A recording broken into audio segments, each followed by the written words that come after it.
You will hear a number of different recordings, and you will have to answer questions on what you hear. There will be time for you to read the instructions and questions, and you will have a chance to check your work. All the recordings will be played once only. The test is in 4 sections.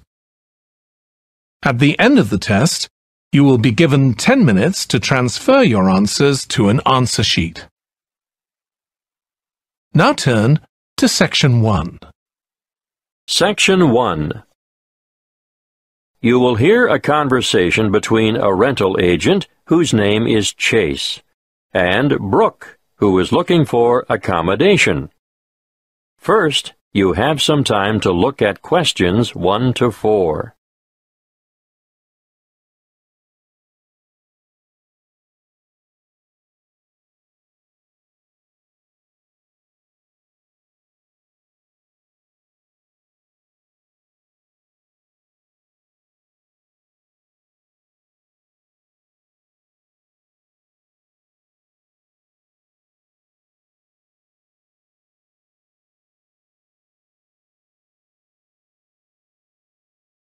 Now we shall begin. You should answer the questions as you listen, because you will not hear the recording a second time. Listen carefully and answer questions 1 to 4. Good morning. My name is Chase. I'm the duty agent. Good morning, Chase. I'm Brooke Fields, and I'm looking for new accommodation. I'm sure I can help you with that, but let's get some particulars first, Brooke. What did you say your family name is? Fields. Good. Now, how old are you, Brooke? 26, almost. I'm still 25, but my birthday is next month, on the 24th of September. I see. And how long have you been in Australia? Quite a while now. I came 3 years ago and spent 18 months in Melbourne at first. How long have you been in Brisbane? A year. But... Oh yes, I forgot to say, I was in Adelaide for 6 months, but the weather was too cold in winter, and I didn't like it there. You'll like it here then? Oh yes, I do. Now, what's your current address? Unit 4, 5 Trade Winds Crescent. But I'm only there for 3 more weeks. I've given notice already. I'm going to have to move quickly to find you something soon. What's the postcode for Trade Winds Crescent? 5217. Thank you. This unit you're renting now, is it 1, 2 or 3 bedrooms? 2 bedrooms and 1 bathroom. And are you looking for something similar in a unit or an apartment? Yes, 2 bedrooms will suit me just fine. But I often have family or other visitors come to stay, so I'd like an extra bathroom. I can understand that. Look, I've just listed an apartment with 2 bathrooms that might suit you. Would you like to have a look? Have you got time now? Good. Before you hear the rest of the conversation, you have some time to look at questions 5 to 10.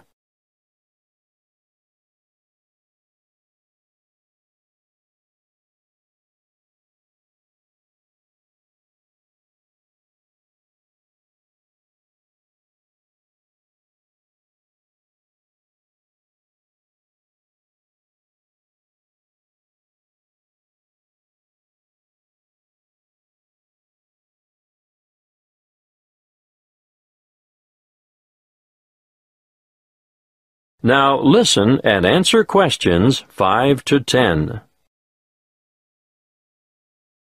Well, here we are. What do you think? It's nice, but I wonder whether it gets too hot and stuffy in summer without air conditioning. I shouldn't think so. Did you notice the ceiling fans in all the rooms? Yes, but will I be able to have the windows open? There are no insect screens. Ah, well, there's a reason for that. Insects aren't a problem here You may not get the sea breezes in this area, but there are other benefits. What do you think of the kitchen? Pretty good, really. It might not be very big, but it has a fresh, up-to-date feel and modern appliances.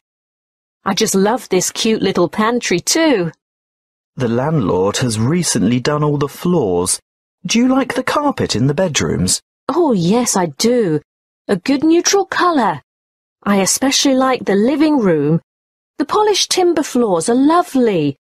The bathroom tiles aren't new, though, are they? No, but any cracked tiles have been replaced, and they've all been professionally polished.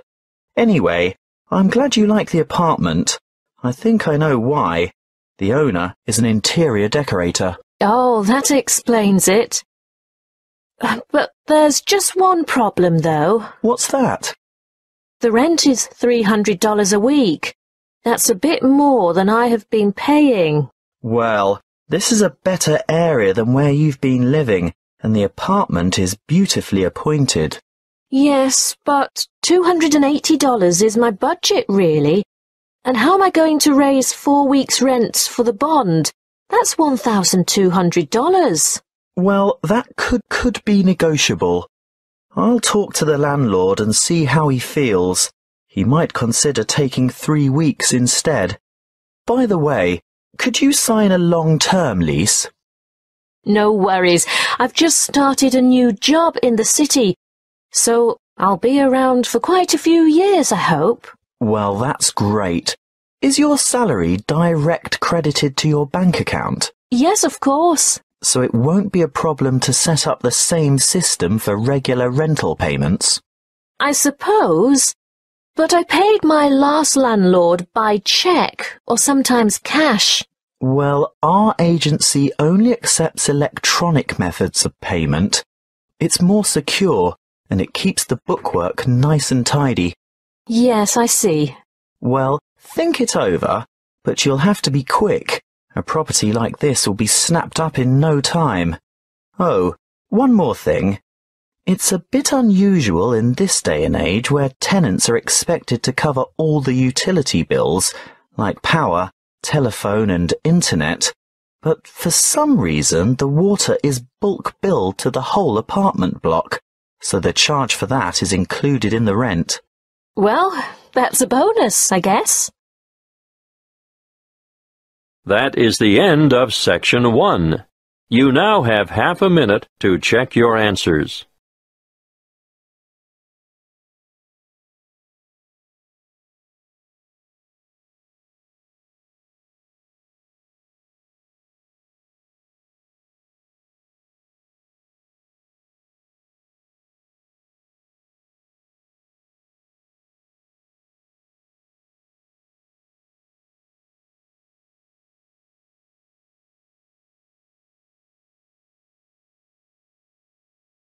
Now turn to Section 2. Section 2. You will hear a crime prevention and fire safety officer talking to a group of new residents. First, you have some time to look at questions 11 to 15.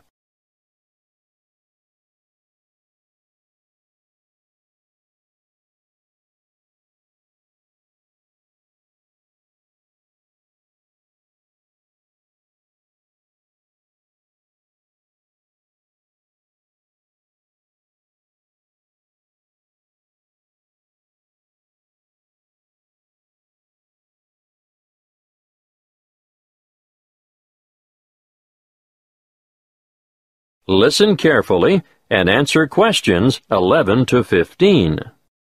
Good evening. Last week, Mr. Jenkins spoke to you about home security. My name is Malcolm Fletcher, and tonight I'm going to talk about personal safety when driving and fire safety in the home. Of course, we shouldn't go around perpetually frightened of all the bad things that might happen to us, but there are some sensible precautions that we should all take to avoid getting hurt. You probably know already that a great number of serious assaults occur in the vicinity of motor vehicles. You should always be alert when walking to your car and check the rear seat of your car before getting in. This is especially important in isolated parking areas or the far corners of major shopping complexes. Now, once inside your car, get into the habit of locking the doors. Always keep the windows up and the doors locked, especially if you're travelling alone. If at all possible, steer clear of isolated roads after dark. Even with all the high-tech communication devices we have today, many serious crimes are committed on lonely back roads.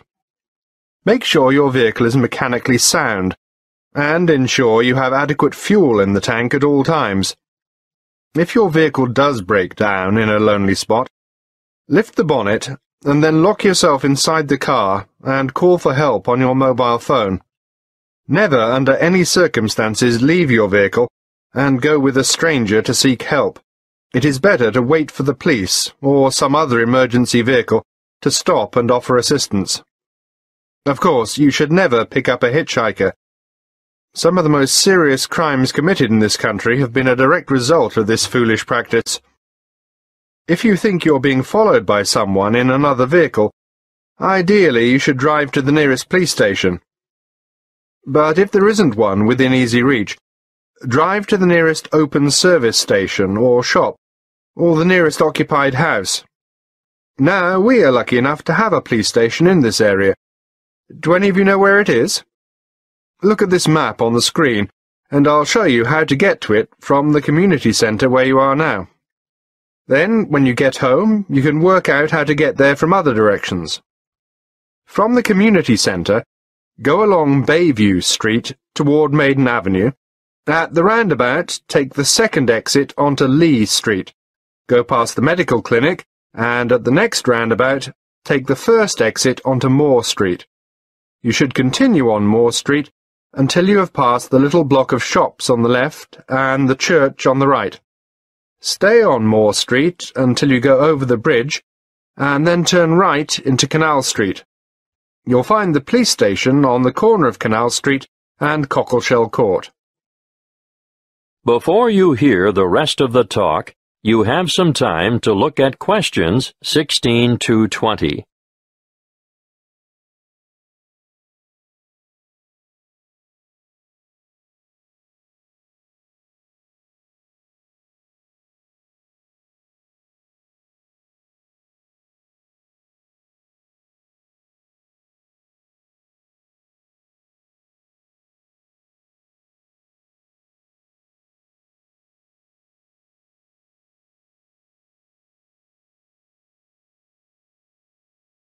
Now listen and answer questions 16 to 20. Now let's move on to fire safety. Before I talk to you about safety precautions and procedures, I'd like to mention some of the effects of smoke and heat on humans. There are 4 ingredients of fire, namely oxygen, fuel, heat, and chain reactions. Almost all materials burn, and most household goods burn very easily. The air we breathe contains about 21% oxygen. As fire burns, it consumes oxygen, thereby reducing the oxygen content of the air. When that is reduced to 15%, oxygen deficiencies in body tissue cause an impairment of muscle control and dexterity. At between 10 and 14%, judgment and reasoning are affected. Oxygen reduction to between 6 and 10% results in unconsciousness, and breathing stops. Sounds scary, doesn't it? But that's not all you have to worry about. Many materials in the home give off toxic gases as they burn. The main toxic gases are carbon monoxide, carbon dioxide, hydrogen sulfide, and nitrogen oxide. Carbon monoxide is an invisible and odorless gas produced in all fires. It takes up the place of oxygen in the blood, thereby reducing the supply of oxygen to the brain.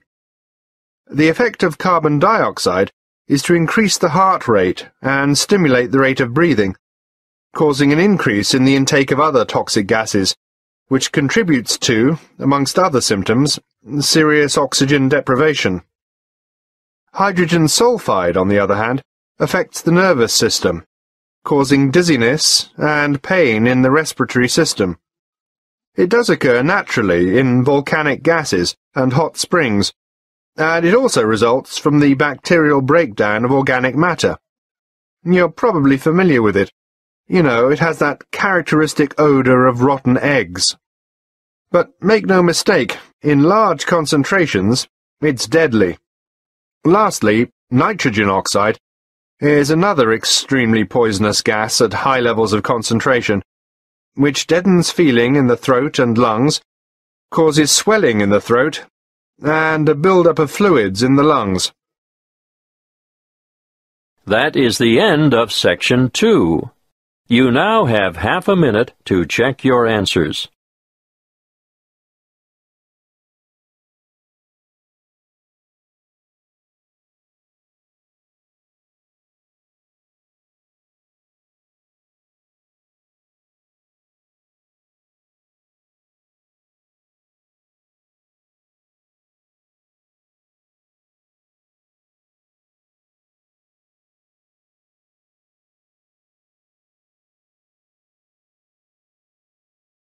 Now turn to Section 3.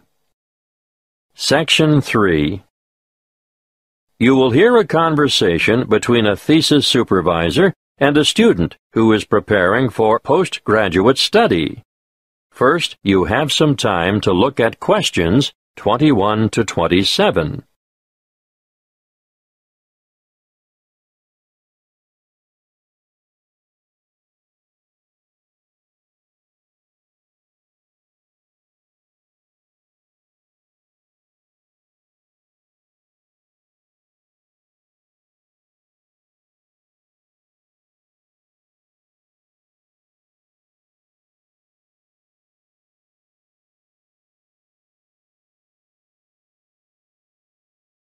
Listen carefully and answer questions 21 to 27. Good morning, Archie. I'm glad you came to see me. Good morning, Dr. Newell. I made an appointment as soon as I got your message. I'll get straight to the point, Archie. It's about your research proposal. It's not even set out correctly. I understand that you haven't done the unit on research and academic inquiry yet, but nevertheless. I must admit, Dr. Newell, I was in a bit of a muddle about just how to approach the whole thing.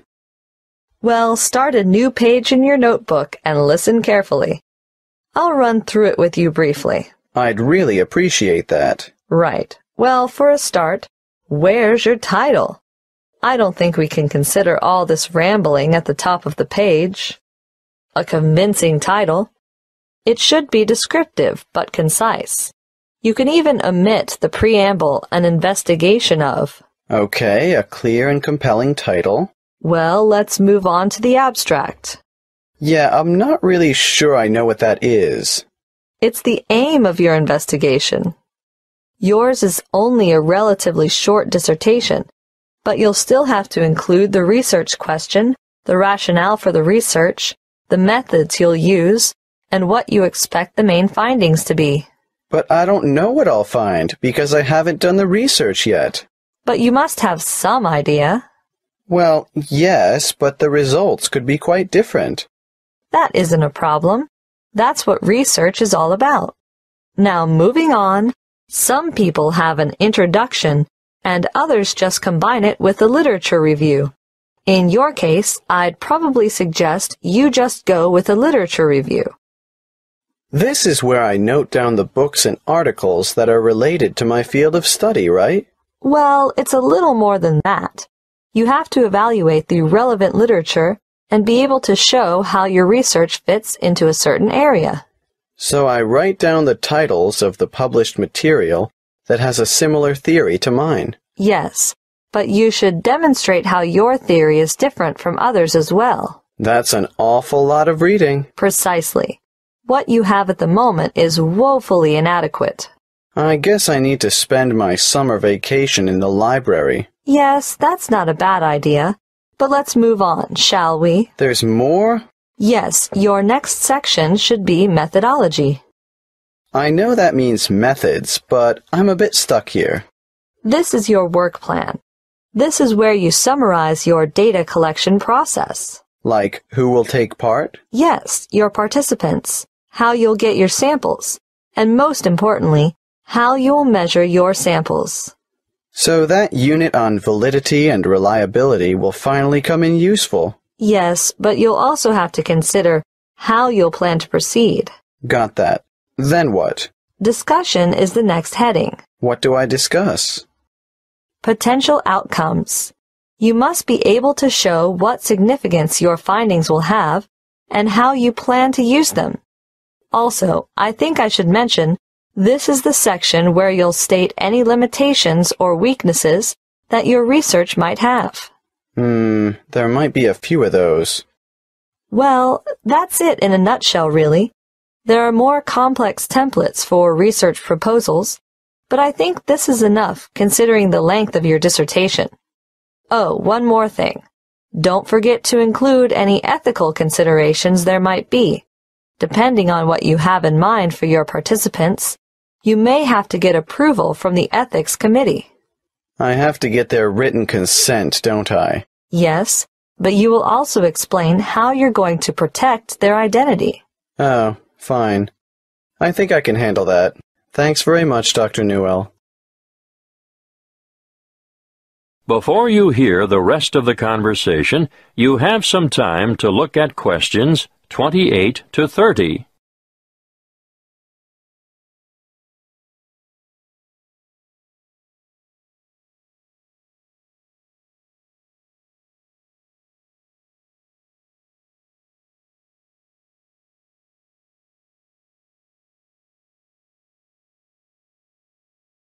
Now, listen and answer questions 28 to 30. All I've done is go through the key elements with you. Let me explain that the proposal has to convince me that your project is worthwhile and that you have the necessary competence to carry it through. I understand. As you write it, you need to bear in mind 3 basic questions, and they are, what do you hope to accomplish? Why do you want to do it? And how are you going to do it? I can't make it simpler than that. No, that's really helpful. Thanks. Just a bit more advice, Archie. Students often come unstuck in their proposals because they don't organize their material. They lack focus and rely too much on repetition. Failure to cite references correctly will also go against you. Is APA style good? We don't specify a style in this department, but whatever you choose, it must be consistent. I'll stick with APA. I know that one. Good. One more thing, Archie. Don't ramble. You have a tendency to write without a clear sense of direction and include too much detail on minor issues. Keep the details for the major issues. I'll make a note of it. Okay.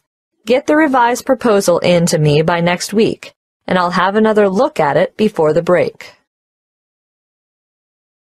That is the end of Section 3. You now have half a minute to check your answers.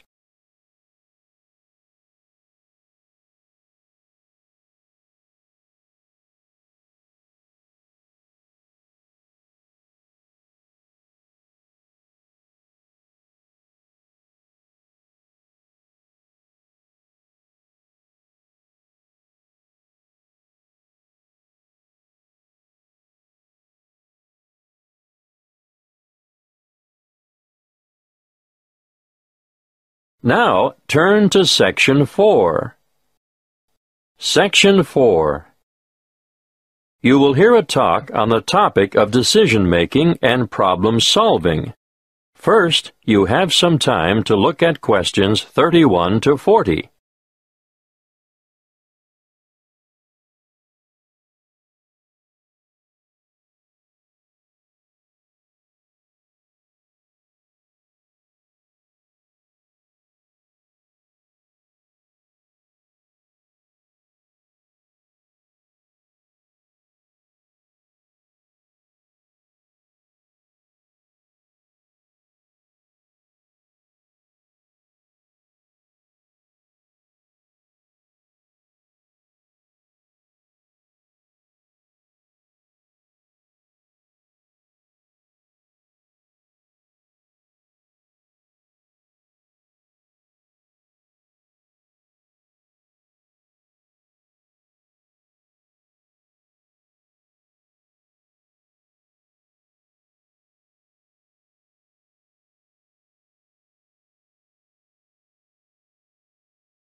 listen carefully and answer questions 31 to 40.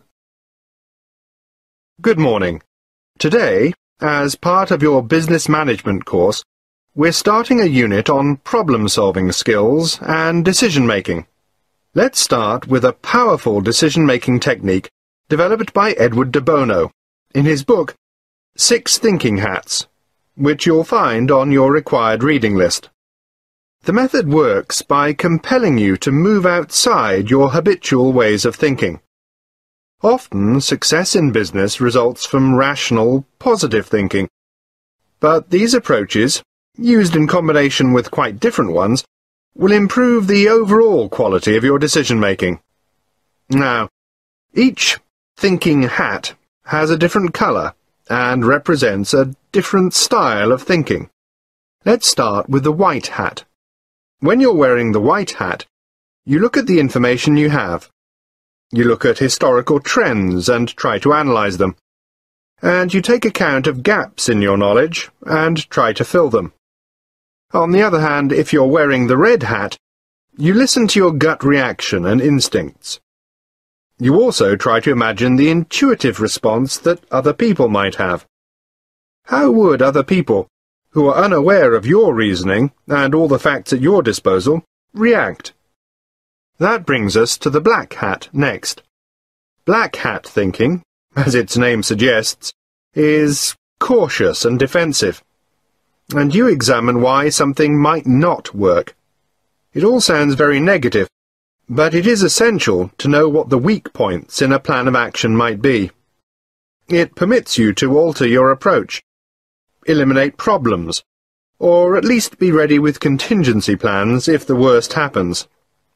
After all, it is better to spot the fatal flaw and know the risks before you undertake a new enterprise.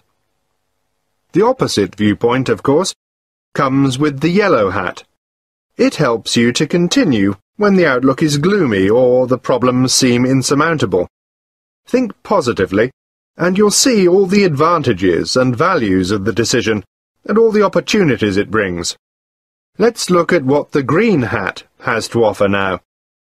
It stands for freewheeling, imaginative, inspired, innovative thinking, where there is little or no criticism of ideas. Original solutions to a problem are more likely to arise when you're wearing the green hat. Finally, the blue hat. This is the hat that the person chairing the meeting wears. The blue hat is in charge and organises the meeting. He or she can point activities in the direction of other coloured hats when required. For example, if ideas have dried up, the blue hat will suggest more green hat thinking. If there is too much exuberance and enthusiasm for an idea, the blue hat will ask for black hat thinking to ensure that any possible defects have been addressed. Needless to say, you can use 6 thinking hats by yourself, but it really comes into its own when participants with different thinking styles come together to make a sound decision. Now, another useful way to generate radical ideas or creative solutions to a problem is brainstorming. You're all familiar with the term brainstorming, and I'm sure you've all done it from time to time. But even in well-managed groups, sometimes big egos intimidate less confident participants, who in turn may feel pressured to conform, or are inhibited because of their respect for authority. What I would suggest in this case is a system called the stepladder technique. If you follow the flowchart on the board, you'll see there are just 5 basic steps. Firstly, members contribute on an individual level. The task is presented to them. They're given time to think and form their own opinions about how to solve the problem. You do this before you get them together as a group. Secondly, you form a core group of just 2 people and allow them time to discuss the topic of concern. In the third step, a 3rd member is added to the core group, but, and this is most important, that 3rd person presents his or her thoughts before having a chance to hear the proposals that have already been put forward. When all three have explained their ideas, then they can consider their options collectively. In Step 4, the same process is repeated. A word of advice here. Keep the group small to maximize effectiveness. You can limit the numbers to 4, or add more, but I wouldn't go above 7. Not if you want a good quality decision. The last step in the process is to get a final decision, but only after all members have been included and had the opportunity to communicate their ideas.